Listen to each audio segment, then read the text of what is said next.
Financial accounting के अंदर आज हमारा टॉपिक है difference between bad debts and doubtful debts. कि बैड डेट्स और डाउटफुल डेट्स में फर्क क्या है और जर्नल के अंदर इसकी एंट्रीज इनकी कैसे होंगी। तो सबसे पहले हमें ये पता होना चाहिए कि बैड डेट्स क्या है, डाउटफुल डेट्स क्या है और प्रोविजन क्या है। प्रोविजन क्या चीज होती है, यानी provision for doubtful dates. Provision for doubtful dates क्या होती है, कैसे क्रिएट की जाती है। तो पहले ये तीन जो हमारी टर्म्स है इनकी एक्सप्लेनेशन बहुत जरूरी है। सबसे पहले हम देखते हैं कि बैड डेट्स होते क्या हैं, डाउटफुल डेट्स क्या होते हैं और प्रोविजन क्या चीज होती है। ठीक है, उसके बाद हम देखेंगे कि इन बैड डेट्स और डाउटफुल डेट्स के दरमियान फर्क क्या है। तो ये लिखा हुआ है बैड डेट्स। डेट्स लफ्ज है DEBT, डेट से बी यहां पे साइलेंट है, बी की आवाज नहीं आनी चाहिए। ठीक है, तो डेट का मतलब होता है कर्ज यानी कर्जा। बैड डेट्स बुरे कर्जा जात, इनका दूसरा नाम है अनकलेक्टिबल्स। ठीक है, तो bad debts the debts which are irrecoverable, which are debts which are irrecoverable, जो हम कवर नहीं कर सकते, यानी जो हम जिनकी वापसी मुमकिन ना हो। The debts which are irrecoverable from debtors are called bad debts। ऐसे कर्जे जिनकी वापसी नामुमकिन हो जाए, ऐसी रकम जिसकी वापसी इररिकवरेबल हो, मुमकिन ना हो, ठीक है, जिसकी रिकवरी आप ना कर सकें, वो आपके बैड डेट्स होंगे। और वो लोग जो आपको आपका पैसा वापस नहीं कर रहे, वो बैड डेटर्स होते हैं। ठीक है, बुरे कर्ज, क्या कहते हैं उसको, डेटर को मकरूज, बुरे मकरूज लोग होते हैं। ठीक है, तो ऐसे लोग जो आपका कर्जा आपको वापस ना कर सकें, तो वो आपके बैड डेटर्स होते हैं। बहरहाल ऐसी रकम जिसकी वापसी नामुमकिन हो जाए, ठीक है, वो बैड डेट्स कहलाती है। ठीक है, बुरे कर्जे। आगे चलते हैं डाउटफुल डेट्स। डाउटफुल डेट्स यानी मुश्तबा कर्जे, ऐसे कर्जे जैसे के जो मुश्तबा शक में पड़े हुए हैं। ठीक है, तो डाउटफुल डेट्स बैड डेट्स नहीं होते। ठीक है, डाउटफुल डेट्स का मतलब होता है कि अभी शक है कि ये होंगे। बैड डेट्स का तो पक्का कंफर्म बात होती है कि होंगे। ठीक है, जबकि डाउटफुल डेट्स का मतलब होता है कि शक में पड़े हुए हैं, फ्यूचर में होंगे, हो सकता है फ्यूचर में हो जाएं। ठीक है, तो डाउटफुल है।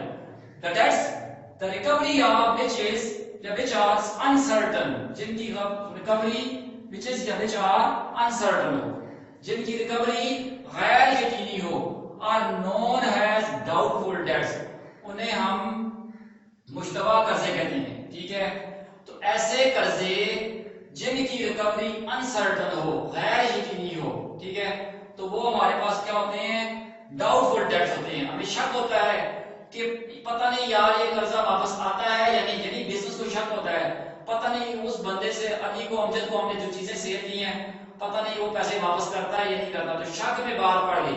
ठीक है, तो लिहाजा वो डाउटफुल डेट्स होते हैं। आगे चलते हैं प्रोविजन। तो प्रोविजन का मतलब पहले देखें कि उर्दू में इसका मतलब लें आप तो फरामी, तदबीर, पेशबीनी या माल की कबल अज वक्त जखीरा अंदोजी। कुछ माल है, आपने उसका कबल अज वक्त ही, वक्त आने से पहले ही उसको जखीरा कर लिया है, अपने पास महफूज कर लिया है। तो प्रोविजन का मतलब होता है it means setting aside an amount out of profit, profit में से एक खास रकम को साइड पे कर लेना, साइड पे रख लेना, फॉर अ पॉसिबल लॉस और लायबिलिटी। ठीक है, जो आपको पॉसिबल लॉस फ्यूचर में होने वाला है या आपने कोई लायबिलिटी फ्यूचर में अदा करनी है, उसके लिए रकम को सेट असाइड कर लेना, अलग से रख लेना। ठीक है, the amount which can not be determined exactly, जिसे हम, ये ऐसी रकम होती है प्रोविजन की रकम जिसे हम एग्जैक्टली मालूम नहीं कर सकते, तो एक अंदाजे के मुताबिक सेट असाइड कर लेना, एक रकम को अंदाजे के मुताबिक सेट असाइड कर लेना, एक साइड पर रख लेना, उसे कहते हैं प्रोविजन, जैसे प्रोविजन फॉर टैक्सेस वगैरह। ठीक है, बहरहाल तो ये पता चल गया कि प्रोविजन ऐसी रकम होती है, ऐसी अमाउंट होती है कि जिसको मालूम करना, एग्जैक्ट मालूम करना मुश्किल होता है। ठीक है, उसके लिए क्या करता है बिजनेस कि प्रॉफिट में से कुछ रकम को सेट असाइड कर देता है, एक साइड पे रख लेता है, तो उसे कहते हैं प्रोविजन। ठीक है जी। तो लिहाजा बैड डेट्स, डाउटफुल डेट्स और प्रोविजन का अभी हमें पता चल गया है। हम देखते हैं कि बैड डेट्स और डाउटफुल डेट्स में फर्क क्या है, या डिफरेंस क्या है। तो देखें नंबर 1 पॉइंट है, it is a definite loss to business. ये पक्का बिजनेस को नुकसान होता है, बिजनेस को पता होता है कि ये नुकसान हो चुका है। ठीक है। Doubtful debts, it is an expected और possible loss to the business. ये मुतवक्के लॉस होता है, बिजनेस को शक होता है कि ये पॉसिबल है, यानी ये हो सकता, फ्यूचर में ये हो सकता है। ठीक है।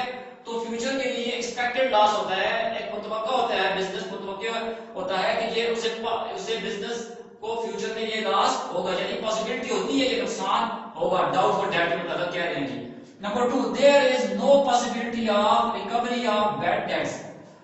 बैड डेट्स को रिकवर करने की पॉसिबिलिटी नहीं होती एक्सेप्ट सम रेयर केसेस। कुछ केसेस होंगे, कुछ ही केसेस होंगे कि जिनमें ये रिकवर हो सकता है। हो सकता है कि आपका कोई मकरूज यानी डेटर जिसने आपको पैसे देने थे, उसने पहले पैसे देने से इनकार कर दिए हो, या वो दिवालिया हो गया हो, बाद में उसके पास पैसे आए हो तो वो आपको वापस करने के लिए आ गया हो, तो ऐसा कोई रेयर केस हो सकता है। मगर अमूमन तो पॉसिबिलिटी नहीं होती, आपके बैड डेट्स के रिकवरी की पॉसिबिलिटी नहीं होती। लिहाजा all amount of bad debt is loss. Bad debts की जितनी भी रकम होती है वो लॉस होती है, उसे लॉस कंसीडर किया जाता है। इसीलिए तो हम उसे ट्रेडिंग प्रॉफिट एंड लॉस की डेबिट साइड पे लेके जाते हैं। ठीक है। तो ये जो होता है बैड डेट्स होता है, बैड डेट्स होते हैं ये आपके रिकवरेबल इतनी जल्दी आप यानी पॉसिबिलिटी की रिकवरी की पॉसिबिलिटी नहीं होती, ये आपके क्या होते हैं लॉस होता है, इसे लॉस कंसीडर किया जाता है। Doubtful debt may be recovered in future. जबकि डाउटफुल डेट जो है वो हो सकता है कि फ्यूचर में आपको रिकवर हो जाए। लिहाजा whole amount of doubtful debt may not be loss. तो डाउटफुल डेट की जो रकम होगी वो सारी की सारी लॉस नहीं हो सकती। ठीक है। जरूरी नहीं है कि सारी की सारी लॉस हो भी सकती है, नहीं भी हो सकती। ठीक है।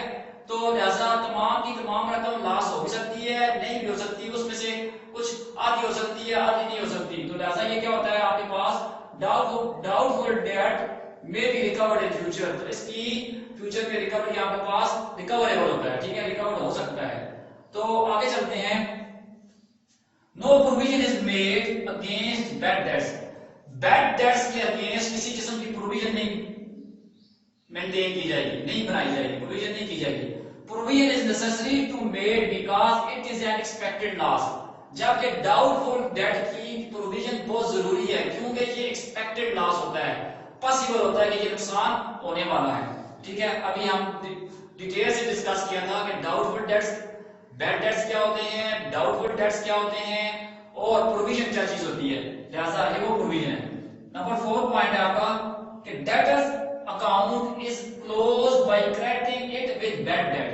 तो डेटर का अकाउंट हमारे पास एसेट साइड होता है, डेबिट होता है, उसे आप क्लोज कर देंगे और क्या करेंगे, बैड डेट्स अकाउंट को डेबिट करेंगे, बैड डेट्स अकाउंट डेबिट करेंगे, डेटर्स अकाउंट को क्रेडिट कर देंगे। ठीक है। फर्ज करते हैं goods sold to mister Ali for ₹10,000 on account. ठीक है। अली को 10,000 की चीजें बेची, हमने कहा Ali account to sales account. अब अली अकाउंट हमारे पास डेटर है, तो इसको क्लोज करेंगे आप, क्योंकि अली से अब 10,000 वसूल नहीं होना, बैड डेट हो चुका है। जैसा bad debt account debit to Ali account credit. तो ये वो कह रहा है कि debtors account is closed by crediting it. Debtor account को क्रेडिट करके क्लोज करना है विद बैड डेट्स, यानी बैड डेट को डेबिट करना है। फोर्थ पॉइंट है यहाँ पे कि डेटर्स आर नॉट क्रेडिटेड, यानी डेटर्स को यहाँ पे क्रेडिट नहीं किया जाएगा, डेटर्स अकाउंट को क्रेडिट नहीं किया जाएगा, यानी कि that is provision for doubtful debt account is credited। इसकी जगह provision for doubtful debt account को क्रेडिट किया जाएगा। ठीक है। is credited with profit and loss account, और profit and loss account को डेबिट किया जाएगा, provision for doubtful debts account credit किया जाएगा। ठीक हो गया जी। फिफ्थ पॉइंट हमारे पास, it is not shown in balance sheet। जो बैड डेट्स होते हैं ये बैलेंस शीट में नहीं जाहिर होंगे, ये सीधे सीधे आप प्रॉफिट एंड लॉस अकाउंट में लेफ्ट साइड पे जाके चले जाएंगे। ठीक है। जबकि यहां पे देखें it is shown on asset side of balance sheet, ठीक है, as deduction from sundry debtors. provision for doubtful debt account जो होता है वो आपका एसेट साइड पे जाएगा, बैलेंस शीट के एसेट साइड पे जाएगा, जहां पे आप लिखेंगे sundry debtors minus provision for doubtful dates, ठीक है। तो बैलेंस शीट की एसेट साइड पर एसेट्स, सन्ड्री एसेट्स लेकर उसमें से माइनस करेंगे आप provision for doubtful debt account को, उसमें से माइनस करेंगे, एसेट्स नेट होके आपके पास बैलेंस शीट में चले जाएंगे। तो ये देखिए difference between bad debts and doubtful debts, ठीक है। उम्मीद है ये आपको बात समझ आई होगी कि बैड डेट्स की बुक्स के अंदर जनवरी के अंदर रिकॉर्डिंग कैसे होगी।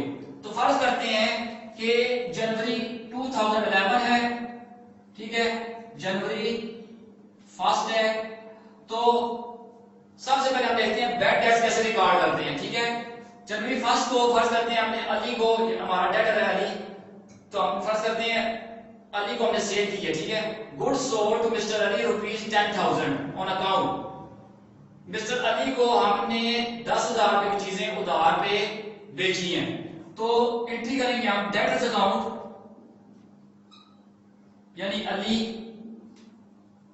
कितना 10,000 टू सेल्स अकाउंट 10,000, ये हमने जी एंट्री की। नरेशन देख लेंगे हम यहाँ पे good sold to mister Ali on account, mister Ali को हमने 10,000 पे उधार पे चीजें दी हैं, 10,000 की उधार पे चीजें दी हैं। फर्ज करते हैं मिस्टर अली ने क्या किया कि 31 दिसंबर आया, ठीक है। अली ने क्या किया हमें कि पहले आप ये फर्ज करते हैं कि अली दिवालिया हो गया है, ठीक है। अली क्या हुआ है, दिवालिया हो गया है, बैंकरप्ट हो गया है, या अली का बिजनेस तबाह बर्बाद हो चुका है। अब हम क्या कर रहे हैं कि 31 दिसंबर 31 को क्या हो रहा है, हम फाइनल अकाउंट बना रहे हैं या फाइनेंशियल स्टेटमेंट बना रहे हैं, यानी इनकम स्टेटमेंट और बैलेंस शीट बना रहे हैं, या trading profit and loss account या बैलेंस शीट बना रहे हैं। तो अब अली ने हमें पैसे नहीं देने, एक फर्जी बात है, अली हमें पैसे नहीं दे सकता, या अली दिवालिया हो गया, तो हम इस डेटर्स को राइट ऑफ कर देंगे, यानी इन डेटर्स को या अली को राइट ऑफ कर देंगे। तो हम कहेंगे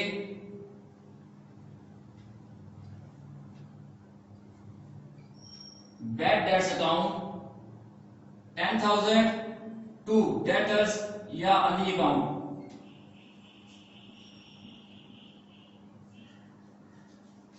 ये जी, ठीक है। Being debtors account written off against bad debts, narration देख लेंगे आप कि डेटर अकाउंट यानी Ali account written off against bad debts, तो हमने डेटर अकाउंट को बैड डेट्स के अगेंस्ट राइट ऑफ कर दिया, काट दिया है। इसका मतलब ये हुआ कि ये जो बैड डेट है आपका, ये अब आपका लॉस है। अली ने आपको पैसे नहीं दिए, अली से पैसा रिकवरेबल नहीं है, हम उससे पैसा नहीं दे सकते, अली हमें पैसा नहीं देगा, ठीक है। वो दिवालिया हो गया है, वो यानी उसका बिजनेस का तबाह बर्बाद हो गया है। बहरहाल ये हमारा बैड डेट, हमारा लॉस है, ये हमारा नुकसान हो गया। इधर डेट हमारा ऐसा था, ऐसे खत्म हुआ, इधर क्या हुआ कि अली हमारा ये बैड डेट हमारा लॉस पीरियड हो गया है, ये बैड डेट। अब साल के आखिर में हमने ये एंट्री की, अली हमें पैसे नहीं दे रहा, ठीक है। साल के आखिर में हमें पता चला अली नहीं दे रहा, अगर साल के दौरान भी पता चल जाए अली पैसे नहीं दे रहा, नहीं दे सकता, तो ये एंट्री हमने कर दी। फिर दिसंबर 30 हो गई, अब दिसंबर 31 को क्या करेंगे, ये बैड डेट्स जो है इसको क्लोज करेंगे, कहां पे, प्रॉफिट एंड लॉस अकाउंट में। तो profit and loss account debit 10,000 के लिए और बैड डेट्स अकाउंट क्रेडिट।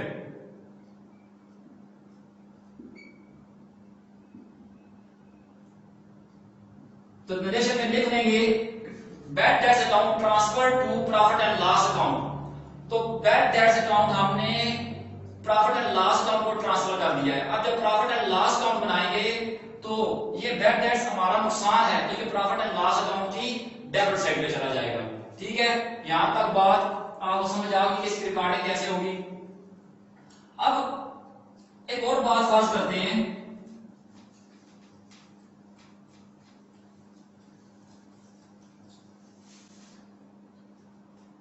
ये डेटर्स है, अली है, 10,000 की अली को सेल की है, ठीक है, अली को 10,000 रुपए की सेल की है उधार पे।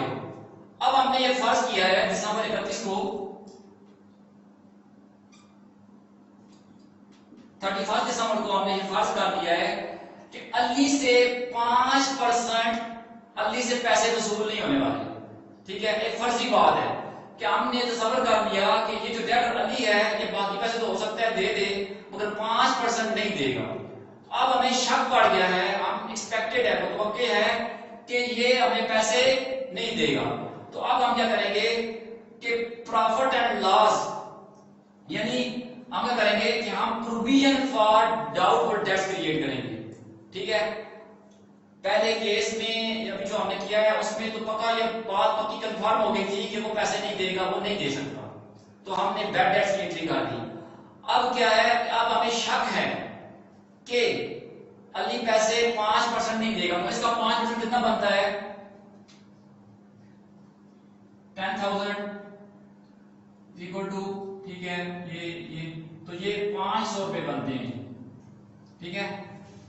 10,000 का 5% 500 रुपया बनता है, तो हमें शक है कि अली अब हमें 5% नहीं देगा, तो हम प्रोविजन क्रिएट कर देंगे, हो सकता है दे भी दे, ठीक है, मगर हम क्या करेंगे, हम कहेंगे profit and loss account debit कितने के लिए 500 के साथ, और इधर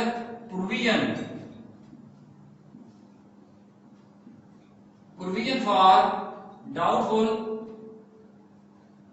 डेट्स अकाउंट, ये हमने एक प्रोविजन क्रिएट कर ली है, ठीक है। एक पैसा 500 की रकम हमने 120 सेट असाइड कर ली है, रकम साइड में नहीं की मगर एक अकाउंट क्रिएट कर दिया है। ये अकाउंट अब कहां पे जाएगा, ये जाएगा हमारा बैलेंस शीट में, ठीक है। फिलहाल ये देखें प्रॉफिट एंड लॉस अकाउंट में हमने इसको ये एंट्री की provision 5% provision created on debtors, 5% provision created on debtors, debtors पे हमने 5% प्रोविजन क्रिएट कर दी है, ठीक है, कि डेटर्स का 5% हमें फ्यूचर में नहीं मिलेगा। आप ये फर्ज कर लें कि अली ने हमसे वादा किया था कि वो जून 2012 को हमें पैसे देगा, ठीक है, जून 2012 को हमें पैसे देगा। तो हमें ये शक पड़ गया है कि अली 10,000 में से 5% नहीं देगा, ठीक है, हमारा डेटर जो है डेटर का 5% हमें नहीं मिलने वाला, तो हमने ये क्रिएट कर लिया। अब क्या होगा, अब जब हम बनाएंगे, ये देखें अब हम क्या बना रहे हैं, trading profit and loss account, ठीक है, ये देखें trading profit and loss account, ये हमने बनाया। यहां पे आपका यहां पे जीबी आएगा, इस जगह पे कैरी डाउन, यहां पे हमारा ग्रास प्रॉफिट ब्रॉड डाउन आएगा, जो भी होगा। तो हमने क्या करना है, जो बैड डेट्स हुए हैं वो यहां पे लिखने थे, यहां पे बैड डेट्स लिखने थे, ठीक है। इसी तरह प्रोविजन फॉर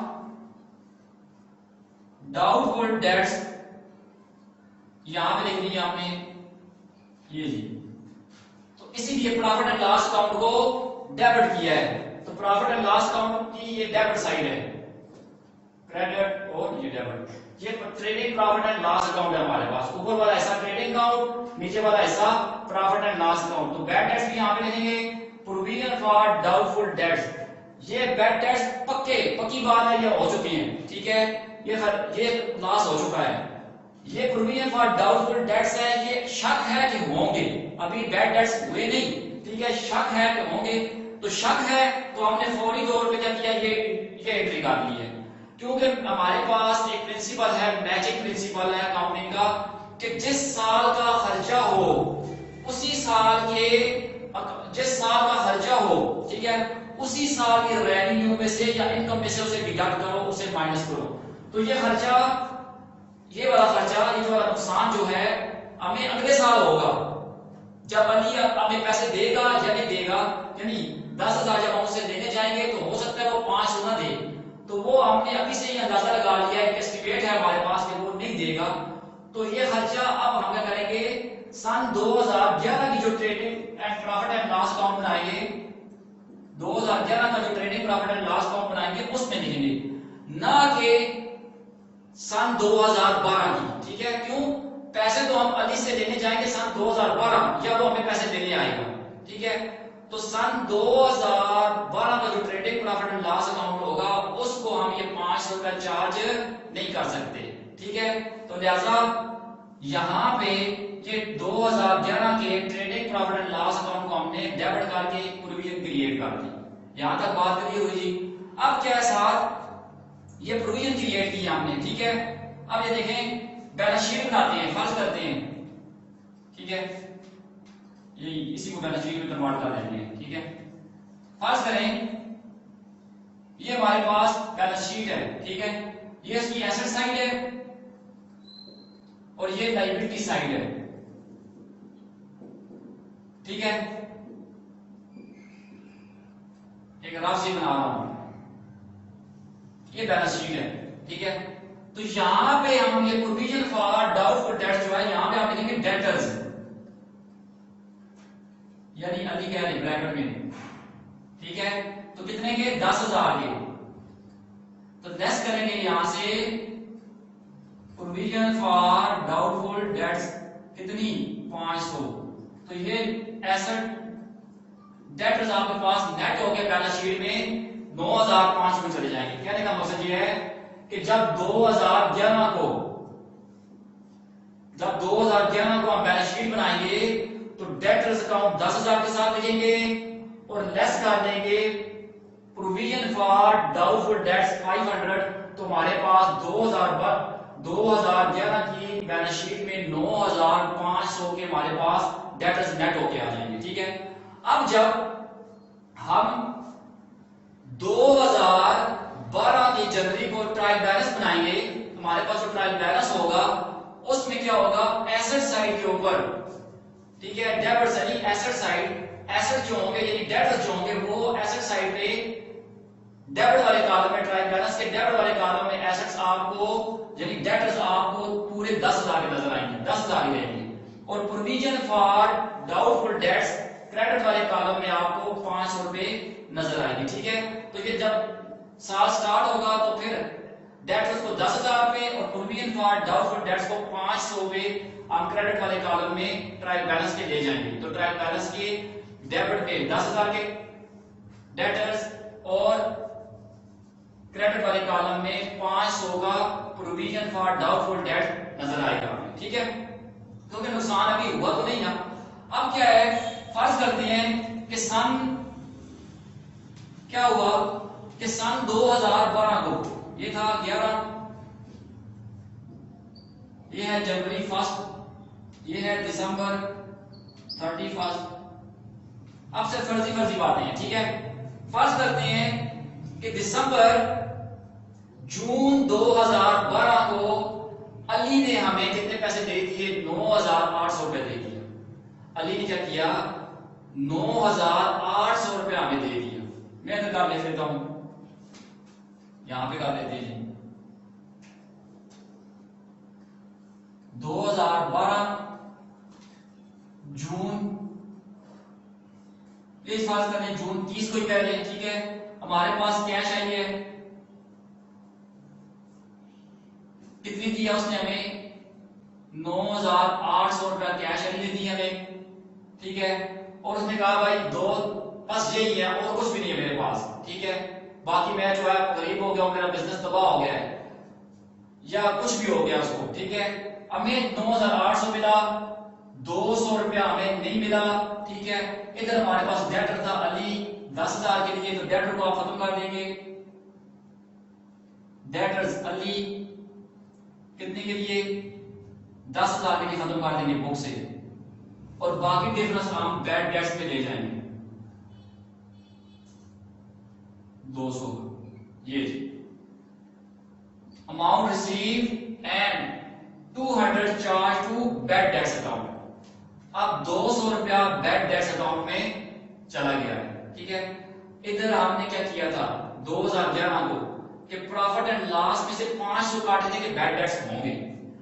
अब जब पैसे देने का वक्त आया है तो सिर्फ 200 रुपए बैड डेट्स हुए। ठीक है, 200 जब बैड डेट्स हुए हमें, तो अब हम क्या करेंगे, अब एक और बात साथ बात कर लेते हैं कि अब देखिए पहले एक बात तो ये है कि ये जो बैड डेट्स हुए हैं, ठीक है, इनका तो मसला करें।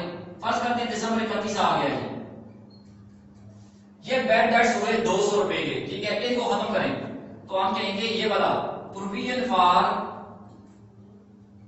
फॉर डाउटफुल डेट्स अकाउंट, ये इसमें से कमी करेंगे 200 की, ये बैड डेट्स यहां पे क्रेडिट कर देंगे बैड डेट्स अकाउंट 200 के लिए क्रेडिट कर देंगे। ठीक है, bad debts charge to provision for doubtful debts account. ठीक है, ये बैड डेट्स इस प्रोविजन में क्रिएट में राइट ऑफ कर दिए, इसमें से क्या कर दिया हमने, इसके साथ इसको खत्म किया, कैंसिल किया है। अब अगर ये देखें कि प्रोविजन फॉर डाउटफुल डेट का क्रेडिट बैलेंस है 500, डेबिट बैलेंस है 200, तो प्रोविजन अभी भी स्टिल हमारे पास 300 की पड़ी हुई है। कितनी की पड़ी हुई है प्रोविजन फॉर डाउटफुल डेट्स? 300 रुपए की अभी भी हमारे पास क्रेडिट में पड़ी हुई है। अब एक और बात फर्ज करते हैं, फर्ज करें कि सन 2012 जो है, सन 2012 को हमने 20,000 रुपए की सेल की हुई है। कितने की? 20,000 की डेट उसको उधार पे सेल की हुई है। और जब सन 2012 को हम क्या कर रहे हैं, फाइनेंशियल फाइनल अकाउंट बना रहे हैं या फाइनेंशियल स्टेटमेंट बना रहे हैं, तो जाहिर सी बात है कि अगर हमें शक है कि कुछ लोग पैसे नहीं देंगे, ठीक है, तो हम क्या करेंगे कि उन 20,000 की जो हमने इस साल सेल की है उसके ऊपर फिर प्रोविजन क्रिएट करेंगे, और फर्ज करते हैं वो प्रोविजन भी 5% है। तो यहाँ पे आ जाते हैं जी, कहां पे, यहाँ पे आ जाते हैं। ठीक है, ये 5% 20,000 का, तो कितना बनेगा? 1,000 रुपए। ठीक है, तो सन 2012 में जो हमने सेल की है उधार पे डेटर्स को, मुख्तलिफ डेटर्स को, वो है 20,000। ठीक है, 20,000 के ऊपर 5% हमें शक पड़ा है कि वो हमें पैसे नहीं मिलने वाले, तो वो 5% हमने कैलकुलेट कर दिया। अब 1,000 हमारी 2012 की प्रोविजन जो है हमारे पास 1,000 रुपए है कि प्रोविजन फॉर डाउटफुल डेट्स 1,000 हमारे पास होनी चाहिए, मगर बुक्स के अंदर हमारे पास ऑलरेडी 300 की पड़ी हुई है। क्यों? 500 की क्रिएट की थी, 200 की उसमें से कम हो गई, ठीक है, बैड डेट्स असल में हो गई, और 300 की बुक में पड़ी हुई है। इसका मतलब क्या है कि अब हम जो न्यू प्रोविजन क्रिएट करेंगे, प्रोविजन फॉर डाउटफुल डेट्स, वो सिर्फ 700 रुपए की करेंगे। ठीक है, सिर्फ 700 रुपए की न्यू प्रोविजन क्रिएट करेंगे। ठीक है, अब उसके लिए फॉर्मूला देख लें, फॉर्मूला भी है हमारे पास एक,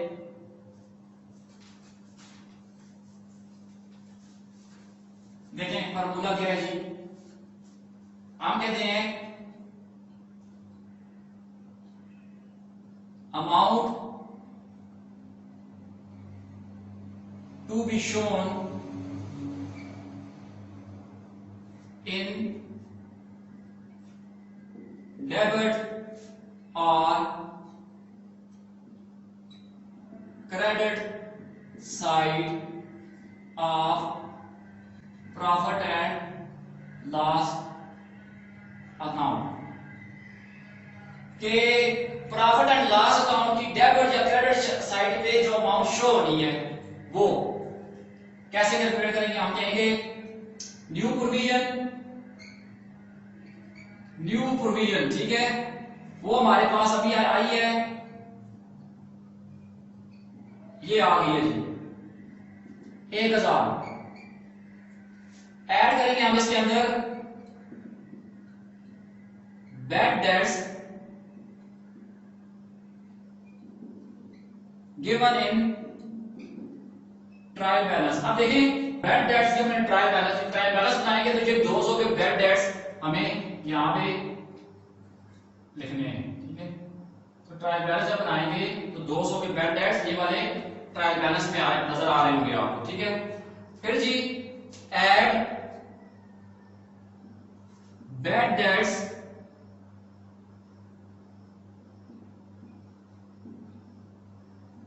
गिवन इन एडजस्टमेंट। एडजस्टमेंट के अंदर जो आपको बैड डेट्स दिए होंगे वो अभी हमारे पास फर्ज करते कोई एडजस्टमेंट नहीं है तो ये नील हो गया। फिर ये इसको ऐड कर देंगे